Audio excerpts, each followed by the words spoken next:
You are watching the press preview, a first look at what's on the front pages as they arrive. In the next half hour, we'll see what's making the headlines with the broadcaster and commentator, Alex Andreou, and the former Conservative Special Advisor, Salma Shah. So let's see what's on the front of some of those newspapers for you now. Well, the headline on the Times, "No truce yet," says Israel, as according to Netanyahu, the Hamas-backed deal doesn't meet his country's demands. That's also the lead in The Guardian, as Israeli airstrikes on Rafah began just hours after Hamas accepted a ceasefire for hostages deal. The Daily Telegraph reports that Israel has criticised the deal as a ruse and has vowed to continue its invasion of Rafah. Meanwhile, elsewhere, a breakthrough in genetic research raises hopes of early treatment for Alzheimer's. That's on the front of the Eye. The Metro has the story of schoolgirl Tia Gordon, whose mother says it took 4 years and 30 medical assessments to diagnose her daughter with a brain tumour. The Financial Times hears that the growth of trade around the world is expected to double in the next year, thanks in part to lower inflation and positive developments for the US economy. The Daily Express says Britain is on the verge of a house price boom. Experts predict values could soar 20% in the next 4 years. And the Star has a history lesson. They say ginger tomcats are fierce and feisty for some reason. Yeah, we need a bit more on that story, methinks. A reminder that by scanning the QR code you'll see on screen during the programme, you can check out the front pages of tomorrow's newspapers while you watch us. And we're joined tonight by Alex Andreou and Salma Shah. Welcome to both of you. Well, it's been a really unpredictable evening, day in the Middle East. The Times, their headline, "No truce yet," says Israel. It was thought that Hamas had accepted a deal. Israel said it wasn't the deal that they'd put on the table.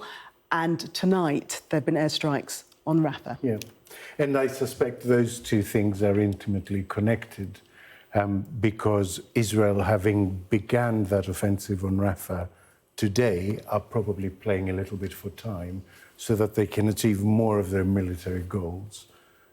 While they're still going, deal, what deal? We don't know anything about a deal. And the question really is not the pressure that's coming from outside Israel as much as the pressure coming from inside Israel. Because I imagine the families of the hostages, knowing that there is now a possible deal on the table, they will be saying, why are you going in with the military if there's a deal available? And that might we begin to see the first cracks in that wartime cabinet?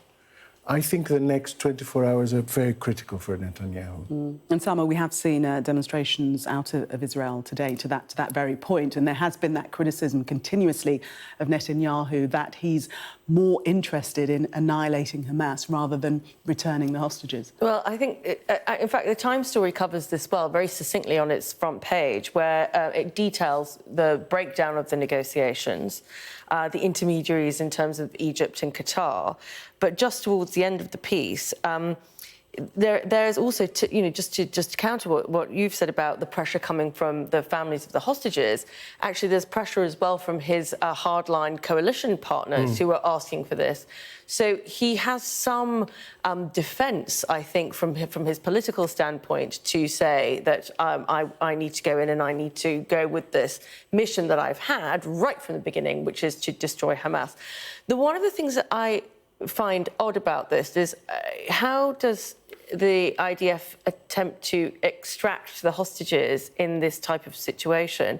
And I think there will be a lot of families in Israel, hoping to see their relatives come home, who are probably going to want to understand the detail of the military operation as well. Yes, no, very, very difficult indeed. And speaking to your point about the cabinet, the coalition, the security minister, Ben-Gvir, has threatened to break up the government coalition if it accepts the ceasefire, and he denounced the Hamas move as a ploy. So pressure from within the cabinet for Netanyahu as well. Of course. In terms of the a ceasefire being reached. We also hear, on a positive note, that Israel is saying that they will actually continue negotiations. That's what we're hearing tonight, Salma. Yes, we are hearing that. There's a new delegation that's been sent to Cairo for further talks. As I mentioned before, we've got Egypt and Qatar acting as the intermediaries. But with Rafah now under attack, it seems that being able to negotiate obviously adds a little bit more pressure, adds a little bit more focus, as if they needed any more, to those discussions. And it might be an attempt to get further concessions for the Israeli position in terms of the negotiation. But I think that there will be that cynicism that hangs around Netanyahu around the way that they've denied or declined the ceasefire, the terms of the ceasefire, and have now gone in to Rafah, where there are essentially 1 million people trapped at this point in time. And there will be enormous confusion, I think, because people were out in the streets celebrating earlier because they thought it was a ceasefire, and Israel are dropping leaflets with a QR code on them telling people to evacuate, and people will be very confused. There will be people who think it's all over, as it were, that some negotiation, some settlement has been reached. And then suddenly the army will be there, attacking in Rafah. So I imagine the collateral damage, the civilian casualties, there is a possibility that they will be very high. And with a deal on the table, I don't know how long Netanyahu's international allies can still toe the line. And that's the question. We heard from the White House this evening, and prior to the airstrikes on Rafah, the White House was saying that they're opposed to any ground invasion into Rafah, and they've been consistent on that for a number of weeks now, that they do not support any further incursion into Rafah. So tonight, now we've seen these airstrikes, what's likely to be the noises coming out of the White House? The White House, Washington's been quite interesting about this, because when we've talked about this, as this conflict's progressed, the White House has gone from being shoulder to shoulder with Israel to actually really chastising Netanyahu, certainly on the on aid and the access to aid. We have the Telegraph as well that's coming, but the Telegraph has quotes from the White House spokesperson, John Kirby, who's basically still keeping his powder dry at this point and saying that they want to examine Hamas's ceasefire proposal and will communicate its views to Qatar and Egypt. So they are very much going to be aligned into this process. They want to understand how this is going to play. As Alex said, this is a very delicate time. They do have a delegation from Israel going into Cairo, so the White House wants to be able to, and I would expect this from any government, they want to be able to go through the process and not say anything outside of that might tip the balance or change the way that those discussions They pretty much said that explicitly in the White House briefing today. They were like, don't ask us for detail, because basically it might destabilise a situation that's going in a positive direction, so we're not going to say anything. But a very significant thing happened a couple of days ago that's gone a little bit under the radar. The US stopped the first shipment of ammunition to Israel 2 days ago. They haven't given exactly the reasons why, but it is the first time a shipment has been stopped by the White House from going to Israel since October the 7th. And a lot of people are saying this is very significant in foreign policy circles. And Salma, in terms of the response from Hamas, because the briefing that we had from the White House happened before the airstrikes on Rafah, what then do you think is their next move? Are they likely to say, well, we're not going to go any further with discussions on a ceasefire now that this strike has happened? I think it's very difficult for them not to do that, especially when you have, lots of Middle Eastern countries mediating, essentially, because they want to see an end to this. I think Hamas's position is, of course, strengthened by the fact that they still have hostages that the Israelis are trying to get out. Even in this particular deal, they agreed to release elderly, women, young people, the sick, and over a period of 6 weeks. So what Israel might be asking for, it goes beyond that. as soon as they lose those hostages, they lose, I mean, I hate speaking these terms, but they lose all their leverage. So for Hamas, this is very difficult because they have this one card to play. They clearly don't care about the devastation that's been inflicted in Palestine at this point. So if they are going to protect themselves with very few other places to go, certainly they can try and get through some of the borders that they're on, particularly with Egypt. But they are in a very tricky position, and I think that what we can't see is for those hostages to come to any harm by the hands of Hamas, or for them to restrict the release, certainly, of sick and elderly people as well. So I think that if they do try and counter, I wonder if Hamas is going to try and be even more difficult than they have been in the negotiations thus far. Alex, just quickly want to talk about the student protests that we've seen in the United States spreading to Oxbridge now, we read in the Telegraph.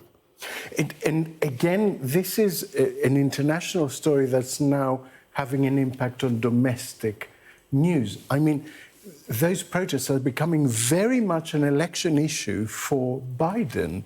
And we're 6 months out from the presidential election. So that is also a factor, right? Because it is putting him in a very difficult position. And I suspect we will see a similar thing here where primarily Labour is put under pressure to, go slightly further one way or slightly further the other way. Because again, in the local elections, which I know we'll come to, we saw a movement away from Labour of people who were annoyed by its position on this. I think what's interesting about this is that obviously Western campuses do have a great history of student protest. Whether you agree with them or not, there is, that history there. There are some difficult aspects to this. One is what's happening to Jewish students on campuses and the way that they are sort of harassed or harangued for their identity or their views, which I think is concerning and requires some delicate handling.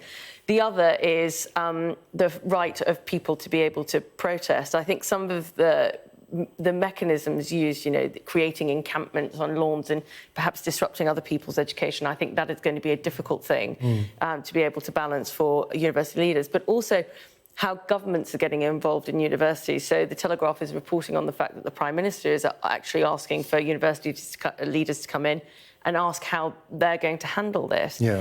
And I think it's very, very tricky when governments get involved in what should be a free-thinking environment. Because that's the big, big difference, right? Before, when there were mass university protests, it was, generally speaking, the students as a whole against the state as a whole. Now, the clash is actually between different groups of students who are feeling their rights are being impinged upon, and government is trying to act as a sort of mediator with an agenda. Alex and Salma, thank you very much for the moment. We shall see how those protests develop. We should be following that keenly. In the meantime, coming up, Rishi Sunak insists a Conservative loss at the general election isn't a foregone conclusion. We'll discuss that next. Do stay with us.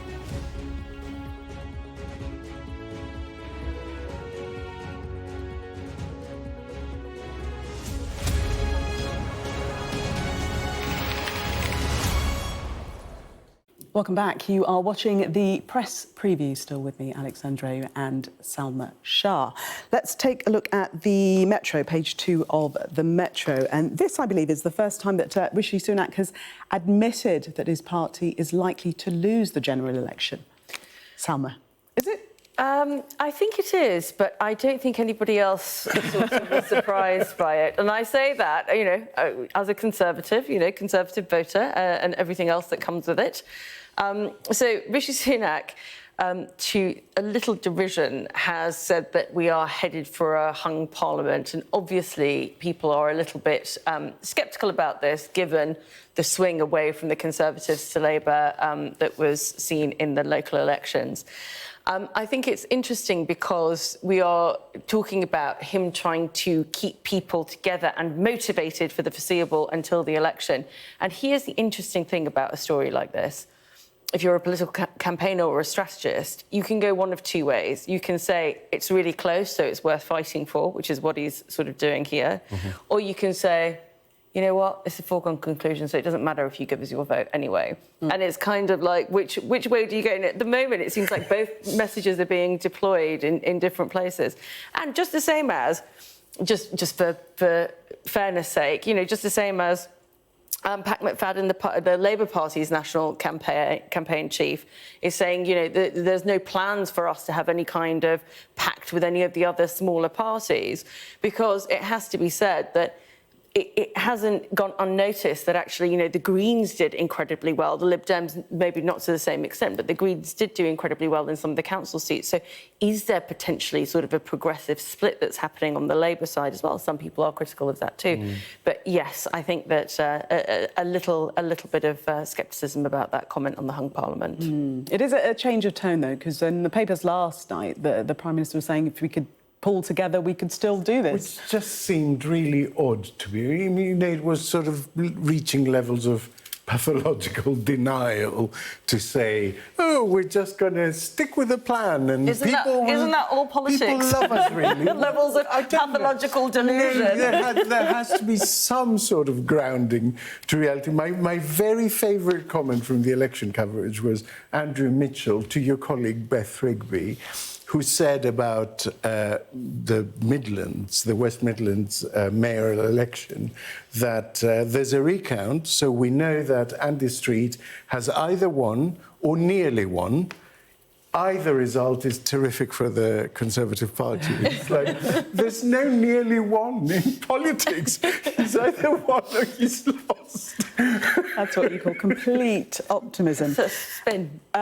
Just want to move over to some American politics. Just got time for this story in the Telegraph, and this is regarding Donald Trump, threatened with jail over contempt, and this is him being fined latterly $1,000 for contempt for the 10th time. He will not obey the gagging orders from the judges. No, we were having a little debate, weren't we, as to whether he is actively pursuing a course of action that will see him put in jail and make him a martyr, because that might sort of galvanise his base, or whether he genuinely thinks he's so untouchable that it will never happen and would completely hate it, being put in a cell and unable to be in control of everything that happens. And I don't know which it is. It might be both. There is some element of theatre to this, undoubtedly. But what I really love about this story more than anything is that he's obviously been fined for $1,000 to do this, but it must be changed to him because he obviously doesn't matter, and that's why he's being threatened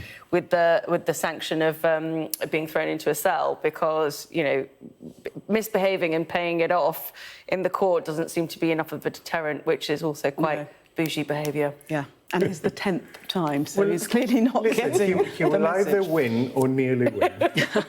You're quite right, Alex. Well spotted. Thank you both for the moment.